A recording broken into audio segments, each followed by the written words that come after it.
존경하는 국민 여러분, 김영주 부위원장님과 선배 동료 의원 여러분, 국무총리를 비롯한 국무위원 여러분, 경기도 고양시청 일선 서구 출신 더불어민주당 이용우 의원입니다. 복합경제 위기로 민생이 혼란에 빠졌습니다.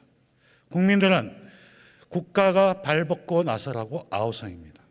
그런데 윤석열 정부는 느닷없는 긴축재정과 감세 정책을 내세웠습니다. 정부가 이렇게 민생을 내팽개쳐도 되는 겁니까? 이대로는 재정 건전성도 지속 가능한 사회도 될 수가 없습니다. 부총리 겸 부총리님 앞으로 나와 주십시오.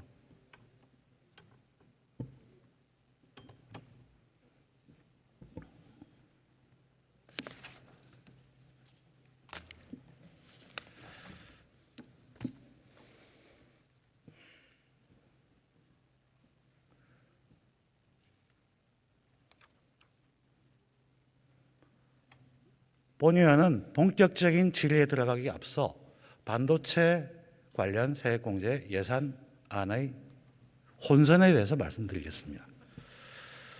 조특법, 반도체 국가기술전략 설비투자 세액공제율이 여야안보다 낮은 8%로 결정됐었죠. 예, 지난번에 정기국회 때 통과됐죠, 그죠? 예, 통과시켜 주셨습니다. 그날 보도가 하나 있었습니다. 대만의 세액 공제는 25%인데 우리는 미흡하다.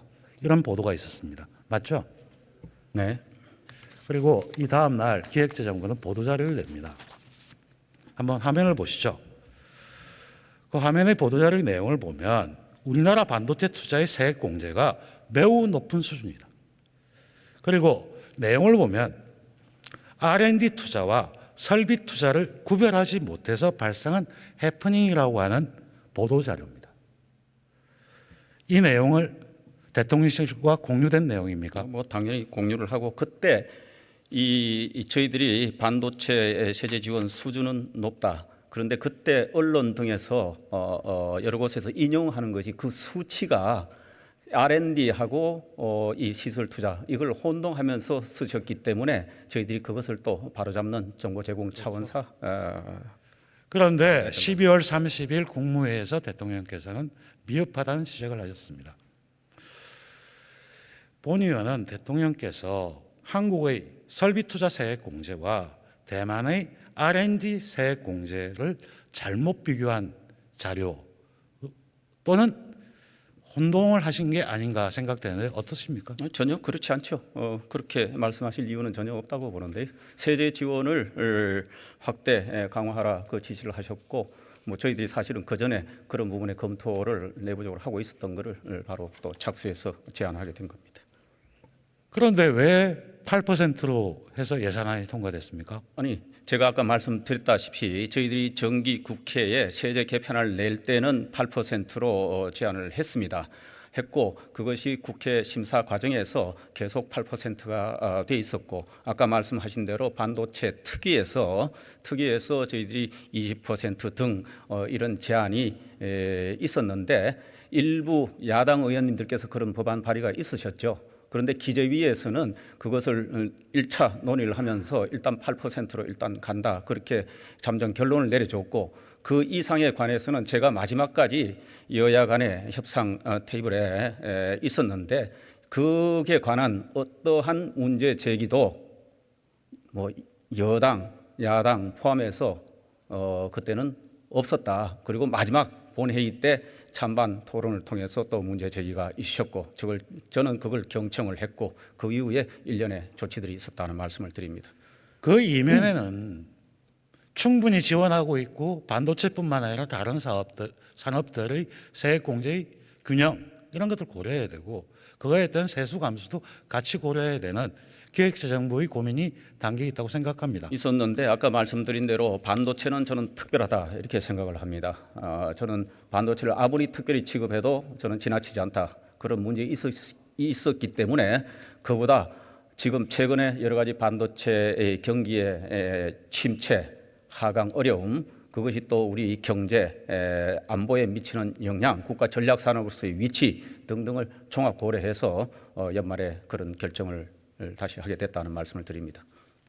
그래서 부총리께서는 나흘 뒤에 15%로 세액공제를 확대하는 법안을 제출하셨죠. 15%에서 25% 최대 그럴 경우에 35%. 세수 감소액은 얼마 정도로 예상합니까? 전체 반도체를 포함해서 그때 임시 투자세액 공제까지 같이 가져온 겁니다. 그래서 3.6조 제 기억으로 뭐 그 언저리일 건데 아마 반도체 이 관련은 한 1조 정도 지원일 걸로 생각합니다. 3년간 한 3조 4천억 정도로 그리고 6조 4천억 정도로 추정됩니다. 예, 그 뒤에는 임시 투자세 공제이기 때문에 그거는 1년 한시적으로 적용되는 부분이다. 반도체 국가 전략에 관한 8%를 16%, 25% 가는 부분만 계속 가는 제도입니다. 제가 지적하고 싶은 거는 네. 반도체가 그렇게 중요하다면 특위에서 논의가 되고 있는 상황이었으면 당연히 그런 부분에서 신속하게 대응을 했어야 되는데 대응을 하지 못하고 며칠 만에 입장이 계속 바뀌고 이런 걸 지적하고 싶은 겁니다.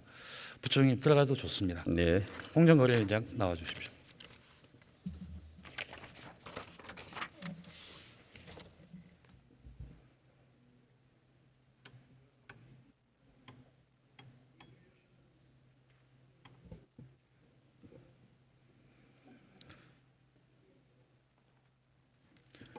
위원장님, 화물연대가 공정거래법상 사업자 단체입니까?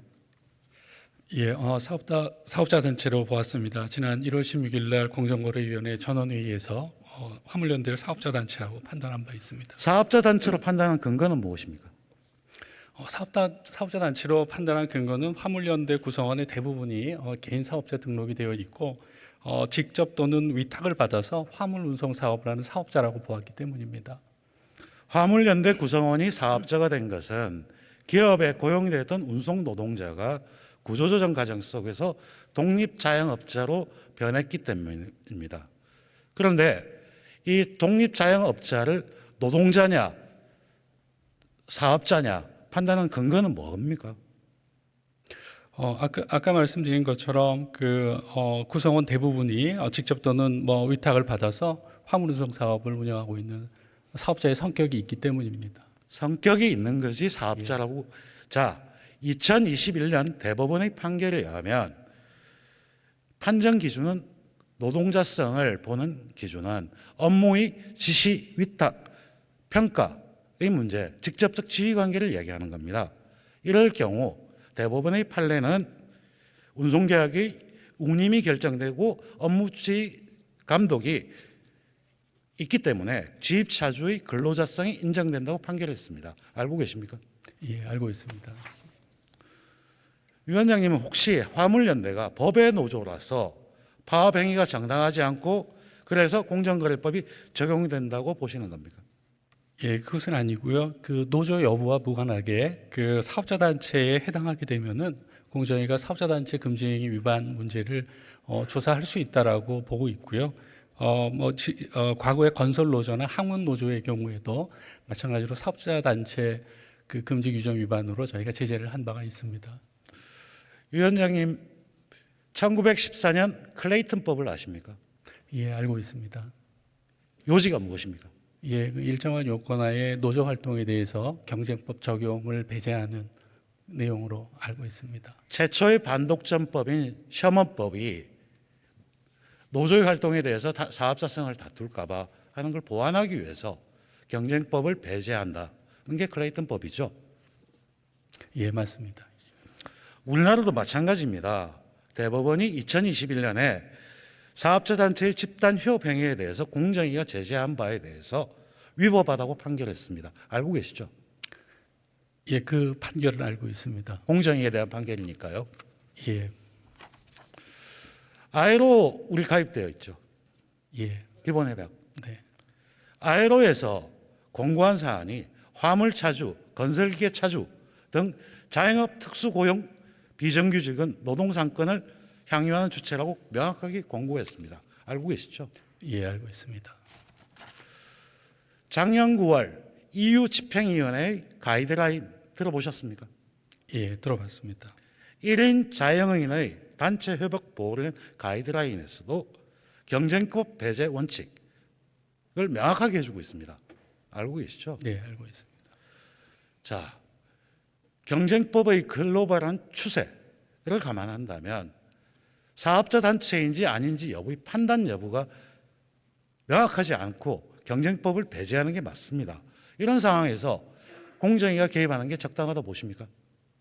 예, 아까 말씀드린 것처럼 저희 법에 따르면은 다른 법률에 따른 공정한 정당한 행위에 대해서는 공정거래법이 적용되지 않습니다. 저희가 문제를 삼은 것은 화물연대 관련해서 그 구성 사업자에게 운송 거부를 강제하거나 또는 비구성 사업자에게 운송을 방해하는 그런 행위에 대해서 저희가 조사를 하게 된 것이었습니다.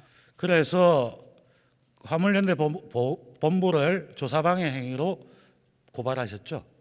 예, 그렇습니다. 어떤 조사 자료를 요구하셨나요? 당시의 조사 자료는 사업자의 성명, 연락처, 주소 등의 정보를 요청했습니다.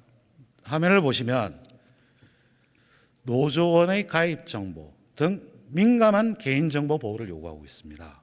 이런 민감한 개인정보 보호를 요구되는 사안을 공정에 요구하는 것이 개인정보법 위반 아닙니까?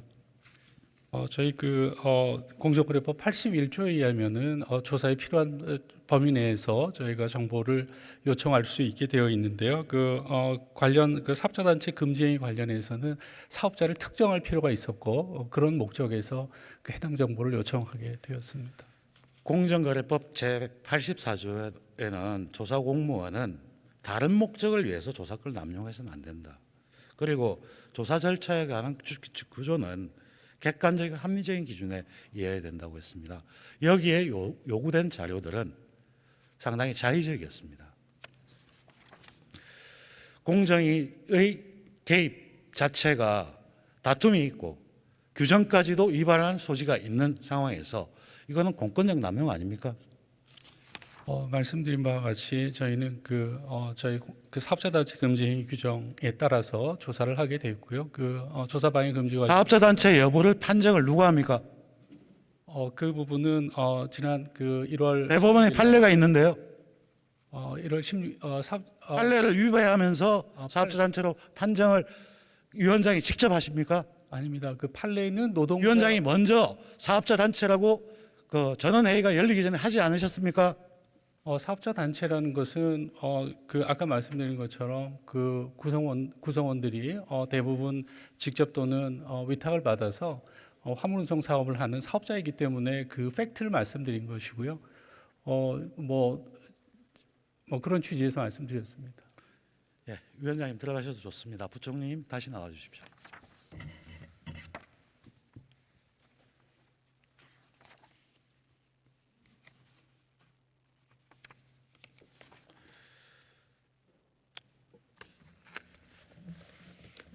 네. 가스 요금, 전기 요금, 공공 요금 많은 것들이 인상됐습니다. 올해 물가 상승률 목표가 몇 %죠? 3.5% 연평균 기준입니다. 달성 가능할 것 같습니까? 현재로서는 가능하다고 봅니다. 저희들이 이 국민들께서 최근에 가스 요금 등 난방비 부담으로 굉장히 힘들어 하시는 부분에 관해서 저희들도 마음을 무겁게 생각합니다. 다만 오늘 종일 설명이 있었지만은 전적으로 수입에 의존하는 국제 가격이 폭등을 하고 그걸 또 그대로 전가를 시킬 수가 없고 그 일정 부분은 소폭하면서 지금 단연간에 걸쳐서 단계적으로 이래 인상하는 계획을 가지고 갔고 그러니까 또 원가 요인을 충분히 반영 못 시키니까 공기업의 가스공사의 적자는 엄청나게 누적이 되고 이 함수를 지금 풀어나가는 과정이다. 그런데 소폭 한 40% 정도 지난 정부 포함해서 이번 정부까지 40% 정도 올린 것이 이번에 또 이례적인 한파와 더불어 이렇게 나타나서 정말 저희들이 마음이 무겁습니다. 다만 이 부분을 저희들이 피할 방법은 없다. 그렇다고 빚내서 그걸 또 어떻게 해결하는 것도 바람직하지 않기 때문에 취약계층을 중심으로 적극 지원하고 있다는 말씀을 드리고 전반적으로 물가 흐름은 이 1, 4분기에는 주로 상반기 특히 공공요금 때문에 아마 부담이 조금 있으실 텐데 다른 국제 원자재나 유가 등이 좀 안정세를 보이고 있기 때문에 전반적으로 1, 4분기 지나면서 아마 저희들이 희망컨대 뭐 4%대 그리고 하반기 가면서 서서히 연말 가까이 지면은 뭐 3%대인데 물가도 보지 않을까. 전반적인 흐름은 하향 안정화되는 구조로 갈 거다. 그런데 여전히 당분간은 물가 상방 압력이 높다. 그래서 물가 안정을 위해서 저희들이 계속 정책적 노력을 기울여 나갈 생각입니다. 정부가 지난 연말 발표한 2023년 경제정책 방향을 보면 거기 리스크 요인으로서 공공요금 상방, 네. 압력, 지정학적 불확실성, 글로벌 밸류체인의 문제 등등을 지적하고 있습니다. 예. 네, 본연이 알아보니 한국은행에서 1월 달에 공공요금 인상 관련해서 물가 상승 요인을 0.6% 정도 상승 요인으로 판단하고 있었습니다. 그러나 1월의 공공요금 인상이 너무나 높았기 때문에 최근에 판단해 보니 약 1.1% 즉 0.5%포인트 추가 상승 가능성이 있다고 판단하고 있습니다. 동의하십니까? 뭐 그거는 이제 뭐 전망을 한 기관들의 입장에서 하는 것이고 저희들이 지방자치단체도 역시 공공요금 인상 요구들이 있습니다. 그래서 이거는 중앙 지방 할 것 없이 민생 안정과 관련된 부분이기 때문에 가급적 공공요금 인상을 자제해달라. 그리고 자체적으로 원가 요인을 흡수해달라. 그리고 불가피한 경우에는 인상 시기를 좀 분산해달라. 이것은 함께 지방자치단체와 중앙정부가 풀어가야 될 숙제다. 그렇게 협조 요청을 하고 거기에 공공요금 안정에 특별히 애를 많이 쓰는 자치단체에 저희들이 재정 인센티브 구조를 강화하고 협조 요청을 하고 있는 그런 상황입니다. 아까 총리님께서도 답변을 하셨고 우리나라 에너지 값이 너무 싸다. 올려야 된다. 그럴 경우에 서민과 취약계층, 중산층까지 충격이 보이기 때문에 그쪽을 두텁게 보호하는 방안이 필요하다고 말씀하셨습니다. 동의하십니까? 그래서 아까 말씀드린 대로 저희들이 공기업의 적자 부분, 국제가격 상승 부분, 우리 국민들의 서민 중산층의 가계 부담 부분 이거를 조화롭게 하면서 또 한쪽에는 에너지 절약과 에너지 이용 효율화의 부분이 있습니다. 이 부분을 정책끈을 놓으면 안 되기 때문에 이거를 조화롭게 달성하는 균형점을 찾아 나갈 예정이고 일정 부분 인상을 이제 하는 것이 불가피한데 그렇더라도 취약계층에 대한 인상은 최소화하고 또 거기에 우리 재정 지원을 통해서 그분들의 부담을 덜어드리는 그런 정책을 병행해 나갈 생각입니다. 대통령께서 서민과 중산층을 지원할 수 있는 에너지 대책을 마련하라고 했는데 마련이 됐습니까? 아시다시피 취약계층에 차상위 계층까지 했지 중산층까지는 하지 않으셨죠? 그런 부분은 앞으로 요금 정책 등과 관련해서 함께 검토해야 될 부분이기 때문에 관계 부처 기관들과 계속 검토 논의하도록 하겠습니다. 올해 전기요금 상승 요인은 51원 6원 1.6원 산업부 자료에 따르면 그렇습니다. 1사분기에 13원 인상했습니다. 올해 나머지 다 인상하실 계획입니까? 저희들이 그러한 계획을 분산시켜서 나간다고 하면서 한전의 적자 이런 부분도 심각하지 않습니까? 30조나 되고 있으니까 이 부분도 어느 정도 해결해 나가면서 그다음에 시장 원리에 맞게 원가 요인도 반영을 좀 해야 되고 또 국민 부담 이 부분도 고민을 해야 되는데 그 인상폭 시기 등에 관해서는 관계기관하고 협의해서 그런 사항을 종합 고려해서 하겠다는 말씀드리고 지금 언제 어떻게 인상하느냐는 지금 말씀드리기 어렵다. 다만 국회 등의 협조를 구하고자 하는 것은 정말 요금 걱정을 많이 해주셨습니다. 지난해. 그래서 요금 사실은 적자 때문에 요금 많이 올려라고 사실은 촉구하는 목소리가 많았고 그런데 그거를 저희들이 걱정해서 소폭 올리고 특히 가스 요금은 동절기에 동결을 했습니다. 안 올리고 그럼에도 불구하고 국민들께서 그렇게 걱정을 하시니 이 부분을 이제 앞으로 어떻게 가지고 가야 될지 국회에서도 이거 뭐 우리가 피할 길은 없지 않습니까? 국제 가격은 올라 있고 공기업이 적자가 되거나 재정에서 퍼주어 주거나 아니면 요금으로 가거나 그 외에는 피할 방법이 없는 이 길이다. 여기에 국회도 함께 정부와 함께 고민을 해주시고 또 좋은 방안 찾고 우리가 에너지 절약 효율화하는 쪽으로 좀 유도할 수 있으면서 고통 분담도 하고 갔으면 어떨까 하는 생각입니다. 국토장관님 잠시 나와 주시죠. 그리고 부총리님한테 다시 질문하겠습니다. 네.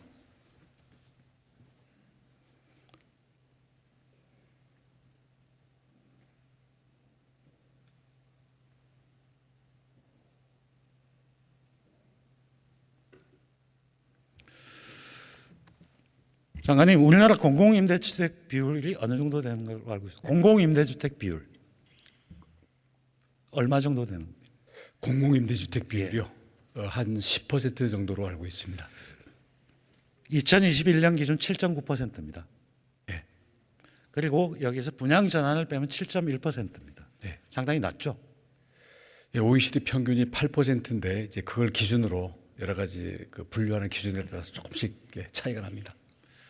주거 기본권을 위해서 벌집 주택이나 여러 가지 문제가 발생하고 있기 때문에 네.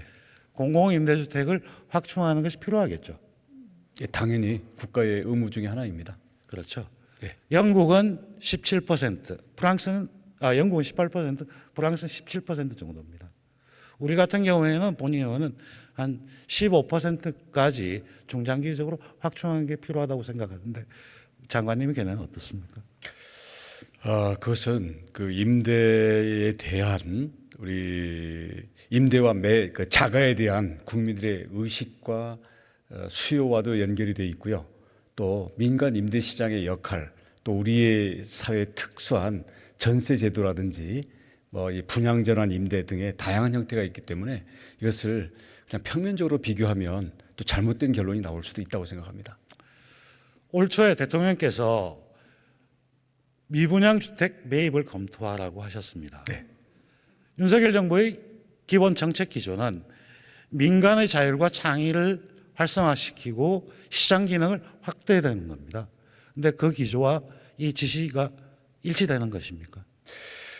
그 올해 그 예산에 이미 반영돼 있는 그 매입 임대 올해 사업 그 물량이 3만 7천호가 이미 잡혀 있습니다. 이것을 기본적으로 기존의 미입주도 많이 낮기 때문에 이런 것들을 사업해 나가는 과정에서 현재의 미분양과 혹시 연결될 수 있는 부분이 있는지 이것은 기본으로 하고요.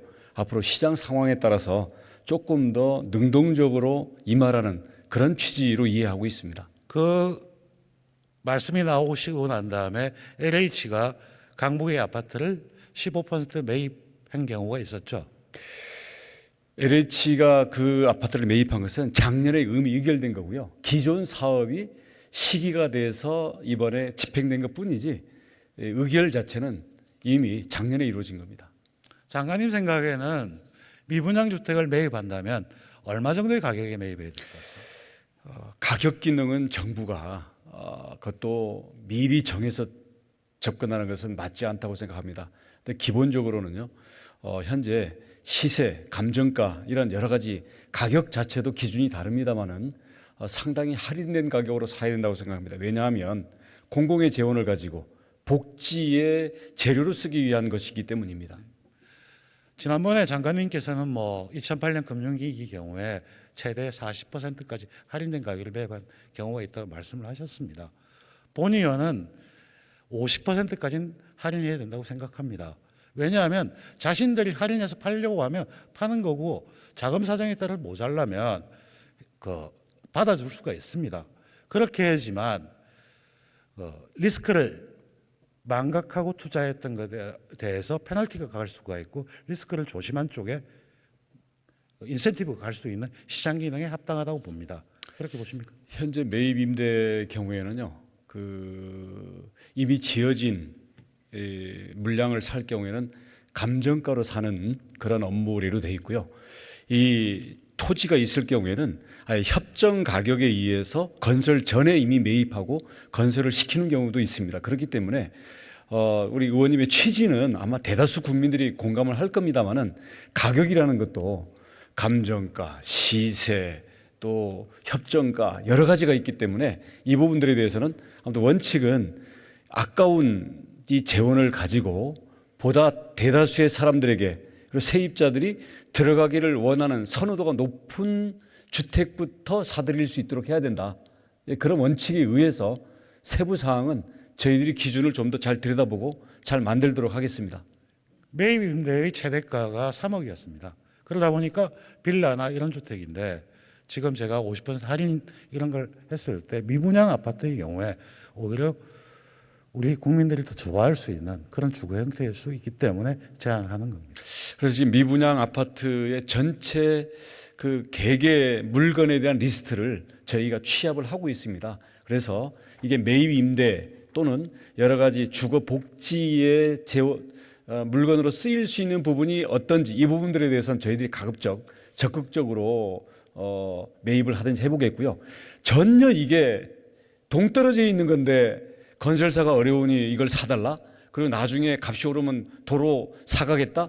이것은요, 금융으로 해결해야 되는 거고 이미 지금 PF에 대한 보증으로 5조를 마련해서 그 금융위기 때의 3.23조 이거보다 2배 가까이 저희가 재원을 이미 마련을 해놨기 때문에 건설업체의 요구가 지금 매입 임대의 그것과 연결되는 부분들은 극히 제한적으로 있을 거라고 생각합니다. 예, 부총리님 참.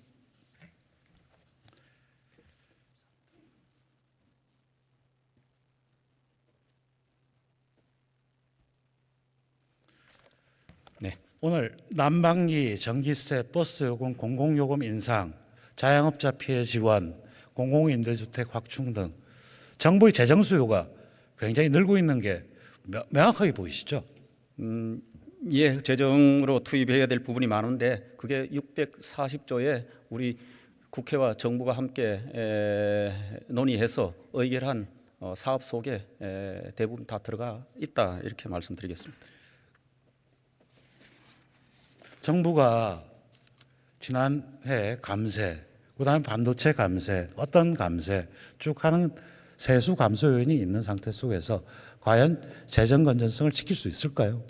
예, 금년에 뭐 세수 상황이 굉장히 타이트합니다. 뭐 경기가 특히 좋지도 않기 때문에 그렇지만은 건전 재정 기조는 어느 한 정부의 숙제가 아니다. 저는 이거는 어느 형태의 정부가 들어서더라도 일관되게 지속적으로 유지해야 될 그런 저는 정책 기조다 이렇게 생각합니다. 에너지 가격의 상승은 가처분 소득의 감소를 민간 소비 감소를 가져옵니다. 그리고 글로벌 밸류체인의 변화, 미중 갈등에 의해서 글로벌 수요도 그렇게 좋은 상황이 아닙니다. 그런 상황에서 세수를 확충할 수 있겠습니까? 예, 그래서 경기를 좀 살려야 되지 않겠습니까? 살리는데 저희들이 여러 정책을 제시를 하고 또 일정 부분은 법안으로 국회에 제출해 있기 때문에 의원님께서도 많이 좀 도와주시면 고맙겠습니다. 들어가셔도 됩니다. 네.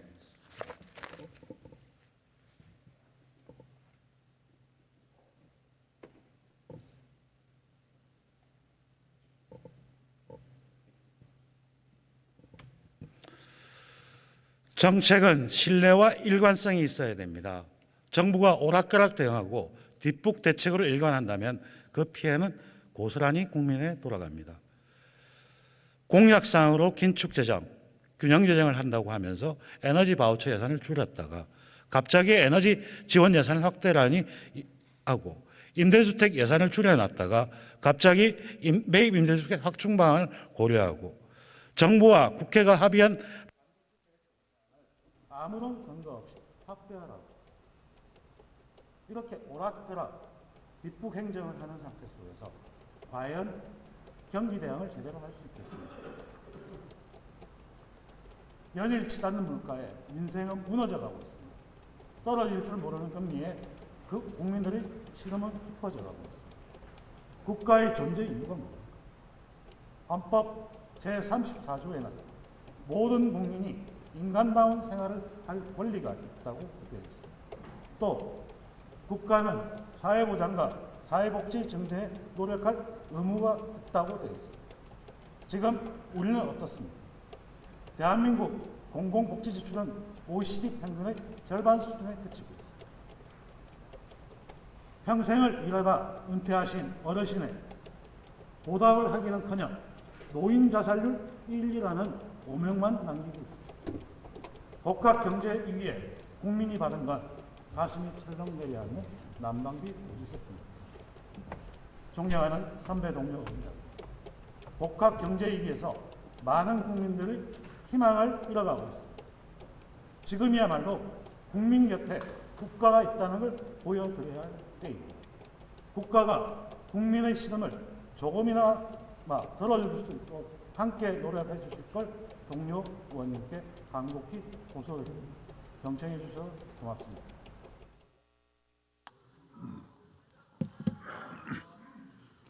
이용우 의원 수고하셨습니다. 마지막으로 제주시 을 출신의 더불어민주당 김한규 의원 나오셔서 질문해 주시기 바랍니다.